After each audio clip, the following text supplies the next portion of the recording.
बिस्मिल्लाहिर्रहमानिर्रहीम।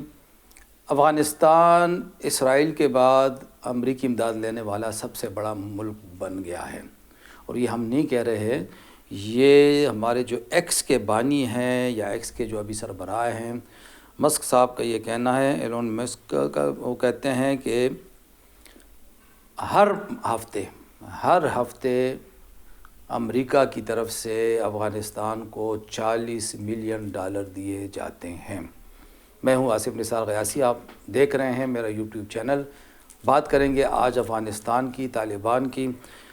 ये $40 मिलियन जो पाकिस्तानी करेंसी में 12 अरब रुपए बनते हैं, तो इसका मतलब ये हुआ कि हर हफ्ते 12 अरब रुपए, तो हर महीने 48 अरब रुपए, और हर साल कम बेश 576 अरब रुपए अफ़ग़ानिस्तान के हुक्मरानों को दिए जा रहे हैं। क्यों दिए जा रहे हैं, कैसे दिए जा रहे हैं, अब इस पे बहुत सारी चीज़ें सामने आनी बाकी हैं। और इस पे अमरीकी कांग्रेस वालों ने भी सवाल उठाया है, और अब ये कहा जा रहा है कि शायद जनवरी से ये इमदाद बंद हो जाए, क्योंकि ट्रंप साहब आ गए हैं। और ट्रंप ने शुरू से कहा हुआ है कि भाई अमेरिका दुनिया का मामा चाचा बनने की कोशिश ना करे, हम अपने मामलात में लगे रहेंगे, हमें दुनिया से कोई गरज नहीं। लेकिन इस दौरान ग़ालिबन गुज़िश्ता अगर हम इस हिसाब से देखें तो 1.5-2 साल के दौरान कोई 1000 अरब रुपए की इमदाद अफ़गान हुकूमत हासिल कर चुकी है अमेरिका से। अब इस इमदाद का क्या किया जा रहा है, सवाल ये पैदा होता है कि एक तरफ तो अमेरिका के ख़िलाफ़ जहाद किया गया, एक तरफ तो अमेरिका को गासिब कहा जा रहा है, एक तरफ तो अमेरिका को और अमेरिकी निज़ाम को गैर शरीक करार दिया जा रहा है। सवाल ये भी पैदा होता है कि जब ये सब कुछ गैर शरई है और वो गासिब है और वो गैर मुस्लिम ताकत है, तो ये इमदाद कैसे शरई हो गई।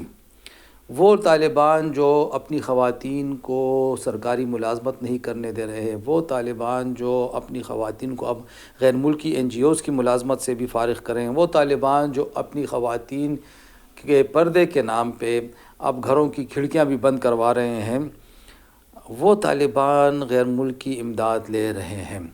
मतलब यह है कि अपने लोगों पे सख्ती की जा रही है, लेकिन गैर मुल्की इमदाद के मुकाबले में फिर गैर शरई तकाज़े पूरे नहीं किए जाते। चूँकि शरीयत में तो बहुत सारी चीज़ें वाज़ेह हैं, किस से इमदाद ली जा सकती है, किन मकासद के लिए ली जा सकती है, उसके ज़राए आमदन क्या है, वो हलाल वाले हैं हराम वाले हैं। लेकिन जब भी मुसलमान हुक्मरानों में हम क्या अफ़गान तालिबान की बात करेंगे, हमारे यहाँ भी ये है कि फिर हम ये नहीं देखते। लेकिन अफ़ग़ानिस्तान की बात इसलिए कर रहे हैं कि वो शरीयत की बात कर रहे हैं। वो मौलाना फजल रहमान को आज भी ये ताने दे रहे हैं कि जी आप शरीयत को छोड़ के जमहूरियत को पकड़े हुए हैं, इसलिए वो मौलाना फजल रहमान साहब की बात भी बाज़ औक़ात नहीं मानते।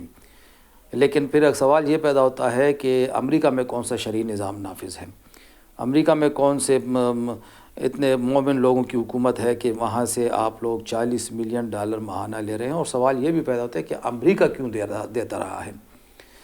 इससे कबल भी अमेरिका ने ये हरकत की थी कि असलहा सारा छोड़ दिया था अफ़ग़ानिस्तान में, शायद इसलिए कि जो दहशतगर्द अनासिर हैं, जो इंतशार पसंद क़ुव्वतें हैं, उनके हाथ ये असलहा लगे और पाकिस्तान और पड़ोसी मुल्कों को मसाइल का सामना करना पड़े। यही वजह है कि पाकिस्तान समेत ख़ास तौर पर फिर जो वस्ती एशियाई रियासतें हैं, उन्हें भी अफ़ग़ानिस्तान के मामलात के हवाले से बहुत ज़्यादा तहफ़्फ़ुज़ात लाहक़ हैं। और चीन अगर आज अफ़ग़ानिस्तान के साथ मोहब्बत की पींगें बढ़ा रहा है, तो इसका मकसद सिर्फ़ ये है कि अफ़ग़ानिस्तान को अंदर ही इंगेज रखा जाए कि वहाँ के जो इंतहा पसंद अनासिर हैं वो चीनी सूबे सिंकियांग वगैरह का रुख न करने पाएँ, क्योंकि और मुसलमानों में भी बड़ी बेचैनी पाई जाती है।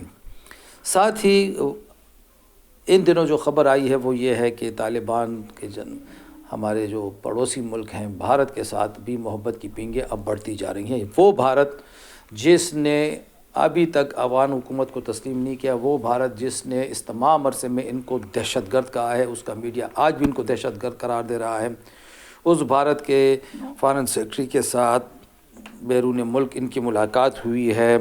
अगर ये मैं आपको बता सकूं कि दिल्ली दुबई में ये मुलाकात हुई है, जिनके फ़ॉरेन सेक्रेटरी हैं विक्रम मिस्री के साथ इनके कायम मकाम वज़ीर ख़ारजा मौलवी आमिर ख़ान मुत्तकी की मुलाकात हुई है, और दोनों ने इंसानी हमदर्दी के पर्दे में अफ़ग़ानिस्तान के लिए भारतीय इमदाद पर बातचीत की है।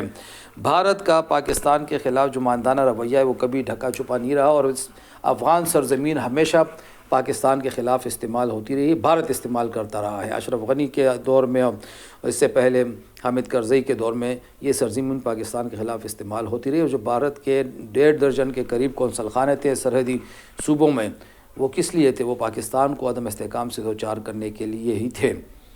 اور اب پھر بھارت جب اس نے دیکھ لیا کہ طالبان آ گئے ہیں، تو وہ بھارت بھی اب ڈپلومیسی کا راستہ چلتے ہوئے ان کے ساتھ محبت کی پینگیں بڑھا رہا ہے۔ تو طالبان کو یہ سوچنا چاہیے کہ پاکستان نے جو قربانی دی، پاکستان نے ان کے لیے جو اپنے آپ کو دنیا کے عدالتوں میں کٹہرے میں کھڑا کر دیا تھا، کوئٹہ شورا کے حوالے سے کیا کچھ نہیں کہا گیا، پاکستان پر ڈبل گیم کے الزامات لگتے گئے، اور آج وہی لوگ پاکستان کو سب کچھ پاکستان کا بھلا رہے ہیں۔ حالانکہ انہی افغان حکمرانوں میں سے اکثریت کی پاکستان کے ساتھ ہمدردیاں بھی رہی ہیں، ان میں سے بہت سو کی فیملیز ابھی بھی خاندان پاکستان میں مقیم ہیں۔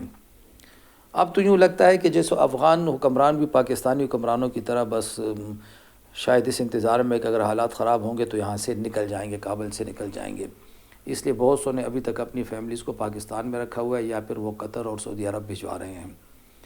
تو افغان طالبان کو ہمارے بھائی ہیں، یہ ایک بات یاد رکھنی چاہیے کہ یہ جو پاکستان کے ساتھ اگر تعلقات خراب ہوں گے، اور کسی وقت اگر یہ شمالی اتحاد کھڑا ہو گیا اور پاکستان نے شمالی اتحاد کا ساتھ دینا شروع کر دیا، تو پھر لگ پتہ جائے گا کہ پھر کون کہاں ہے اور کون کیا ہے اور کون کس طرح پھر سروائیو کرتا ہے۔ تو ہمارے افغان طالبان بھائیوں کو سوچنا چاہیے کہ اس طرح کے معاملات میں جو مشکوک رویے ہیں وہ نقصان دہ ہوتے ہیں۔ تو جو امریکی امداد ہے، اب اس حوالے سے انہوں نے وضاحت کرنی ہے کہ اتنی ساری امداد کہاں حاصل کی جاتی رہی ہے، یا کہاں پہ لگتی رہی ہے، اور اب ان کے ارادے کیا ہیں۔